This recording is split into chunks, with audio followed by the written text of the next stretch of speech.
Raider Nation, what's going on? This is the Raiders Report. My name is Mitchell Renz. Please follow me on Twitter at MitchellRenz365. Guys, I got a little bit of breaking news for you coming out of Oakland, and, well, I'm not totally surprised. The Raiders have cut Christian Hackenberg.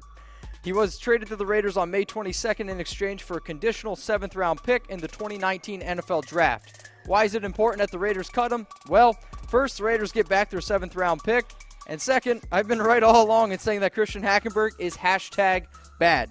If Gruden can't fix Hackenberg, I'm guessing nobody can. Guys, real quick then, we're going to bring up right now the Raiders depth chart at quarterback. So Derek Carr, Connor Cook, EJ Manuel. This is going to be a competition, I would imagine, between these two guys behind Derek Carr. It's going to be between Cook and Manuel fighting for that second spot. Now let's get into some Raiders news. The Raiders signed defensive tackle Ahtyba Rubin, a veteran added to the defense. Haven't said that all offseason. The Oakland Raiders added this veteran to bolster the defense. Rubin signed a free agent deal he announced Monday on Twitter. The 6'2", 300-pound Rubin entered the league in 2008 as a 6th-round pick with the Cleveland Browns. He will provide depth to the Raiders' defensive line. He previously spent 7 seasons in Cleveland, 2 seasons with the Seahawks, and played 2 games for the Denver Broncos and 10 with the Atlanta Falcons in 2017. In his career, the 31-year-old has appeared in 143 games with 107 starts. All that Rubin talk really makes me want a Rubin sandwich. Hopefully I didn't butcher that joke too bad.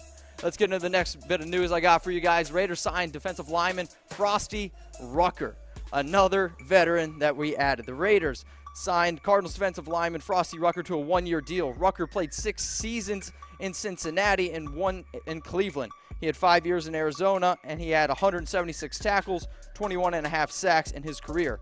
Although Rucker started 38 games over his 5 years in Arizona, he'll likely only be a backup option for Oakland. And now if you guys see right here, he's got his last 3 years. I mean, in 2017, he started 16 games. 2016, though, he only started 1.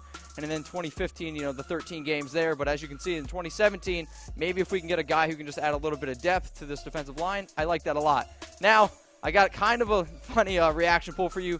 I know Frostee's not spelled the same, but I feel like there's 2 people in this world, and you're either a chocolate or a vanilla guy. So what kind of Frosty would you order if you had to get one? For me personally, I'm a chocolate guy, so if you agree with me, throw up that heart. If you're a vanilla guy like Jeff Fisher, throw me a like there.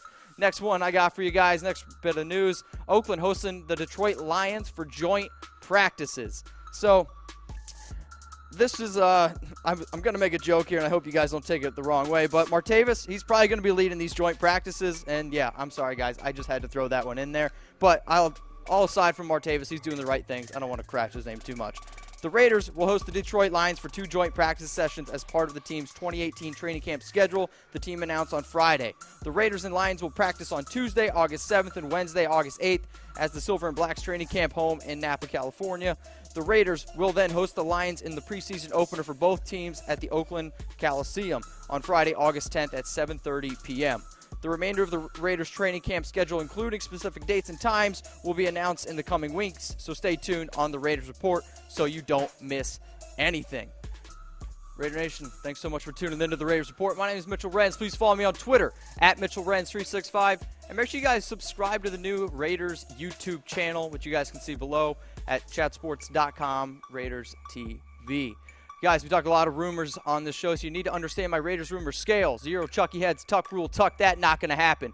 1 Chucky head equals small shred of truth. I like to think 25% chance of happening.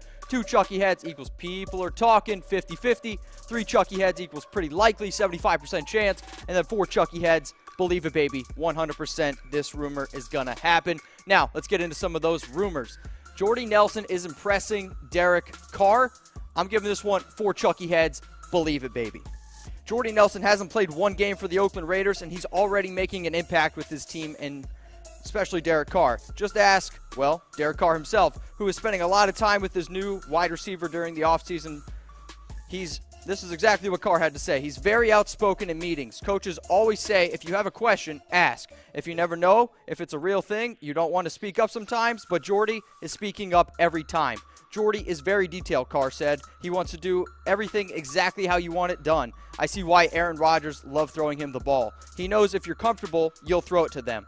Nelson's experience is apparently rubbing off on new teammates Amari Cooper and Martavis Bryant. When you add guys like Jordy, it trickles down to the entire team. Next rumor I got for you guys coming up on the board, Jeremy Maclin. Is he coming to the Oakland Raiders? Well, I'm giving this one 2 Chucky heads. People are talking. Personally, I would be surprised if the Raiders added Maclin, but ESPN's Bill Barnwell's recent breakdown of the best remaining NFL free agents, he says he believes that Maclin would land with the Raiders. Barnwell writes, at this point, Maclin is realistically best as a slot receiver who can use his experience to create space and throwing lanes. He could fit in with Oakland, where the Raiders have spent the offseason stockpiling veterans and could use an upgrade on Seth Roberts. Maclin also has experience in the West Coast offense, so he could be a quick study in Gruden's scheme, end quote.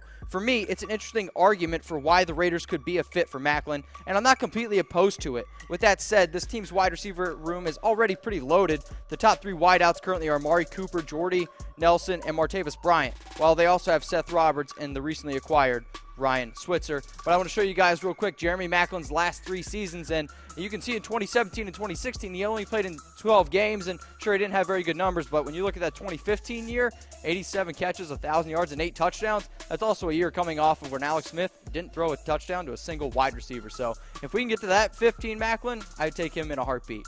Let's get into that next rumor. Khalil Mack Holdout. Giving this one 4 Chucky heads. Believe it, baby.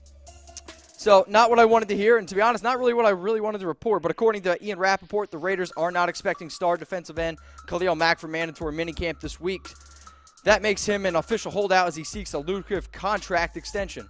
A strong stance for the player who has averaged 12 sacks over the past 3 seasons. This is not a shocking revelation because Mack has been sitting out all offseason workouts and practices while awaiting a contract extension. That extension has not arrived, and so neither has Mack. The official fine for missing the entire 3-day minicamp is $84,435, which the Raiders can either choose not to levy or put in the contract negotiations. Regardless, this is a situation the Raiders should have taken care of before now, but it's not unusual for them. Both Carr and Gabe Jackson signed their extensions well after mandatory minicamp last offseason. Next rumor I got for you guys coming up on the board, Donald Penn. He is the most overpaid Raider. Find out after word from our sponsor, Ms. and Main.